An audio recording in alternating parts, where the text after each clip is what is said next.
제사장들아 너희는 굵은 배로 동이고 슬피 울지어다. 제단에 수종드는 자들아 너희는 울지어다.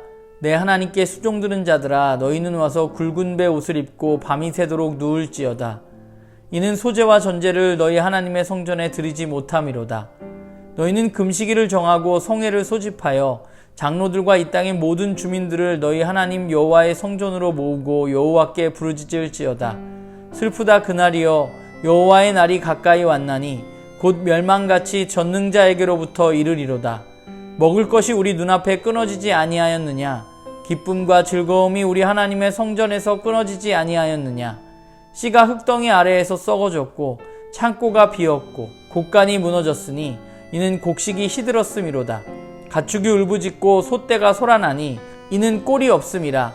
양떼도 피곤하도다. 여호와여, 내가 주께 부르짖으오니 불이 목장의 풀을 살랐고 불꽃이 들의 모든 나무를 살랐음이니이다. 들짐승도 들을 향하여 헐떡거리오니 시내가 다 말랐고 들의 풀이 불에 탔음이니이다. 네, 여러분, 오늘 말씀은 요엘 1장 13절부터 20절까지의 말씀입니다. 오늘은 문단은 나누지 않아도 될 것 같아요. 오늘은 한 문단으로 보면 될 것 같고요. 어제에 이어서 이야기가 계속되고 있는데, 이스라엘 민족 가운데 재난이 찾아왔습니다. 그리고 그 재난은 지금까지 없던 재난입니다. 풍족했던 먹을 것이 없어지고 즐기던 포도주도 사라지고 심지어 제사를 드릴 제물도 없어졌습니다. 그러면 그런 재난 상황 가운데 무엇을 해야 할까?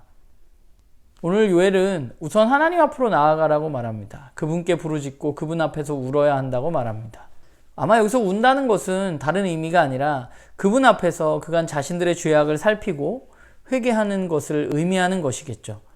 그런데 그렇게 눈물 흘리고 회개하는 것이 끝이 아니라 거기에 중요한 한 가지가 더 있는데, 그게 뭐냐면 재난을 통해서 그들이 바라봐야만 할 것이 있다는 사실입니다. 지금까지 없던 재난을 통해서 요엘은 무엇을 바라보고 있느냐 하면, 오늘 말씀해 보면 그는 여호와의 날이 가까워 왔음을 보고 있습니다. 여호와의 날은 어떤 날인가? 요엘이 말하는 여호와의 날은 멸망의 날이라고 말합니다. 사실 그런데 그 여호와의 날은 하나님의 백성에게 있어서는 멸망의 날이 아니라 구원의 날이기도 합니다. 그런데 오늘 요엘은 멸망의 날이라고 말하고 있죠. 왜냐하면 그들이 죄악 가운데 있기 때문입니다. 왜 울어야 하는가? 그들의 삶을 돌이켜야 하기 때문입니다. 여호와의 날이 멸망의 날이 되지 않도록 이 재난을 보고 하나님이 이 땅 가운데 심판하시는 그날에 어떤 일이 일어날 것인지를 바라보고 우리의 삶을 하나님께로 돌이켜야만 하는 것이죠. 결국 재난이라는 것은 우리가 무언가를 바라볼 수 있도록 돕는 역할을 하기도 하는 것이죠. 그래서 재난을 바라보면서 요엘은 그들이 하나님을 바라보고 하나님께 울부짖어야 한다고 말하고 있는 것입니다. 왜냐하면 그 재난을 통해서 하나님 말씀하고 싶은 것이 분명히 있고 그 말씀을 듣고 그들의 삶을 돌이켜야 하기 때문입니다. 우리가 사는 세상은 그렇잖아요. 계속 흘러갑니다. 그리고 우리의 세상에는 여러 가지 일들이 계속해서 반복해서 일어나기도 합니다. 그리고 그 가운데 우리가 생각하지 않고 뜻하지 않았던 재난이 우리에게 찾아오기도 합니다. 그러면 재난을 겪는 하나님의 백성은 무엇을 해야 할까? 재난 가운데 하나님의 뜻을 바라보고 자기 자신을 돌아보는 일을 우리는 해야 합니다. 재난이 터졌는데 그 일이 나와 전혀 상관없다고, 나에게 피해를 주지 않는다고 그것을 아무 상관없이 살아가거나, 재난을 이 재난 가운데 내가 어떻게 하면 이것을 이겨나갈까, 내 스스로 이겨나가기 위해서 스스로 애쓰는 것, 그것은 세상 사람들이 할 수 있는 것이죠.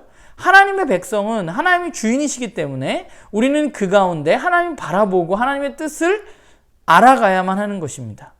그래서 우리는 하나님 앞으로 나아가야 하고 그분께 부르짖어야 하는 것이죠. 요엘이 보았던 그 여호와의 날, 그 메뚜기 때 재난을 보면서 요엘은 여호와의 날이 닥쳐올 것이다, 그날이 얼마 남지 않았다, 그리고 그날은 심판이라고 말했는데 그날이 우리에게도 반드시 올 것입니다. 주님이 약속하셨듯이 주님은 다시 오실 것입니다. 그리고 그날에 우리는 하나님의 심판대 앞에 서게 될 것입니다. 우리는 기억해야만 하는 것이죠. 그날이 올 것이라는 사실. 그래서 우리는 우리의 삶을 하나님께로 돌이키고 하나님의 뜻 가운데 거하기 위해서 애써야 하는 것입니다. 우리는 코로나를 겪고 있습니다. 한 번도 겪어보지 않은 재난을 우리가 겪고 있는데, 이 재난을 하나님 주신 것은 아니라 할 수 있지만, 그러나 우리가 이 재난을 겪으면서 우리는 무언가를 바라볼 수는 있는 것이죠. 그러면 저와 여러분은 무엇을 바라보아야만 할 것인가? 우리는 이 재난을 통해서 인간 안에 있는, 우리 안에 있는 욕심과 욕망을 바라보고 회개해야만 합니다. 그리고 더불어서 하나님이 완전히 임하실 그날을 우리는 기억해내야 합니다. 하나님이 완전하게 임하시는 그날, 하나님 없는 삶, 오늘 이 재난과는 비교할 수도 없는 아주 참혹한 하나님이 없는 삶이 있을 것이라는 사실을 우리는 기억하고, 우리의 삶을 하나님께로 돌이키고 하나님의 말씀을 듣고 하는 일이 우리 가운데 필요하겠죠. 바라기는 우리 모두가, 저도 그렇고 여러분들도 그렇고, 이런 어려운 상황 가운데 하나님을 바라보고 하나님의 뜻을 알아가려고 노력하고, 또 하나님의 음성에 귀 기울이고, 또 우리의 삶을 바라보고 점검하고 돌이키는 일이 우리 가운데 필요할 것이라고 생각합니다.